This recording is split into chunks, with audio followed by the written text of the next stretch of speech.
Je pars. Je vais aller à Finlas, en Castille, dans mes états.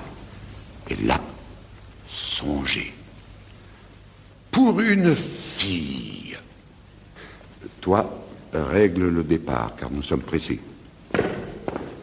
Moi, je vais dire un mot au drôle que tu sais, à tout hasard. Peut-il me servir? Je l'ignore. Ici, jusqu'à ce soir, je suis le maître encore. Je me vengerai, va. Comment? Je ne sais pas. Mais je veux que ce soit effrayant. De ce pas, va faire nos apprêts. Et hâte-toi. Silence. Tu pars avec moi. Va. Ruy Blas. Votre Excellence? Comme je ne dois plus coucher dans le palais, il faut laisser les clés et clore les volets. Monseigneur, il suffit. Écoutez, je vous prie. La reine va passer là, dans la galerie, en allant de la messe à sa chambre d'honneur, dans 2 heures. Ruy Blas, soyez là. Monseigneur, j'y serai. Voyez-vous cet homme dans la place qui montre aux gens de garde un papier et qui passe? Faites-lui, sans parler, signe qu'il peut monter par l'escalier étroit.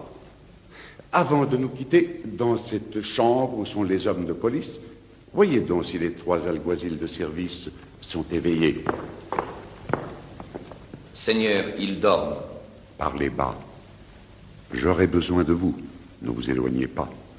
Faites le guet afin que les fâcheux nous laissent.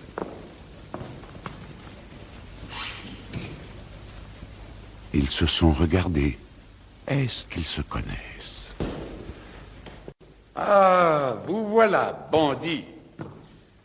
Oui, cousin, me voilà. C'est grand plaisir de voir un gueux comme cela. Je suis charmé. Monsieur, on sait de vos histoires. Qui sont de votre goût? Oui, des plus méritoires, dont Charles de Mira l'autre nuit fut volé. On lui prit son épée à fourreau ciselé et son buffle. C'était la surveille de Pâques. Seulement, comme il est chevalier de Saint-Jacques, la bande lui laissa son manteau. D'où Jésus, pourquoi? Parce que l'ordre était brodé dessus. Eh bien, que dites-vous de l'Algarade? Ah, diable, je dis que nous vivons dans un siècle effroyable. Qu'allons-nous devenir, bon Dieu, si les voleurs vont courtiser Saint-Jacques et le maître des leurs? Vous en étiez. Eh bien, oui, s'il faut que je parle, j'étais là. Je n'ai pas touché votre don Charles, j'ai donné seulement des conseils. Mieux encore, la lune étant couchée hier, Plaza Mayor, toutes sortes de gens sans coiffe et sans semelle, qui hors d'un bouge affreux se ruaient pêle-mêle, ont attaqué le guet. Vous en étiez. Cousin, j'ai toujours dédaigné de battre un argousin. J'étais là, rien de plus. Pendant les estocades, je marchais en faisant des vers sous les arcades.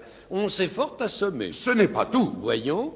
En France, on vous accuse, entre autres actions, avec vos compagnons à toute loi rebelle, d'avoir ouvert sans clé la caisse des gabelles. Je ne dis pas, la France est pays ennemi. En Flandre, rencontrant don Paul Barthélemy, lequel portait à Mons le produit d'un vignoble qu'il venait de toucher pour le chapitre noble, vous avez mis la main sur l'argent du clergé. En Flandre, il se peut bien, j'ai beaucoup voyagé. Est-ce tout? Don César, la sueur de la honte, lorsque je pense à vous, à la face me monte. Bon, laissez-la monter. Notre famille? Non, car vous seul à Madrid connaissez mon vrai nom. Ainsi, ne parlons pas famille. Une marquise me disait l'autre jour en sortant de l'église, quel est donc ce brigand qui là-bas, nez au vent, se carre, l'œil au guet et la hanche en avant, plus délabré que Job et plus fier que Bragance, drapant sa gueuserie avec son arrogance et qui, froissant du poing sous sa manche en haillon, l'épée à lourd pommeau qui lui bat les talons, promène d'une mine altière et magistrale sa cape en dents de scie et ses bas en spirale. Vous avez répondu, c'est ce cher Zafari? Non, j'ai rougi, monsieur. Eh bien, la dame a ri. Voilà. J'aime beaucoup faire rire les femmes. Vous n'allez fréquentant que spadassins infâmes. C'est clair, des écoliers doux comme des moutons. Partout on vous rencontre avec des jeannetons. Oh, lucinde d'amour, oh, douces Isabelle. Eh bien, sur votre compte, on en entend de belles. Quoi l'on vous traite ainsi, beautés à l'œil mutin, à qui je dis le soir mes sonnets du matin. Enfin, Matalobos, ce voleur de Galice qui désole Madrid malgré notre police, il est de vos amis. Raisonnons, s'il vous plaît. Sans lui, j'irais tout nu, ce qui serait fort laid.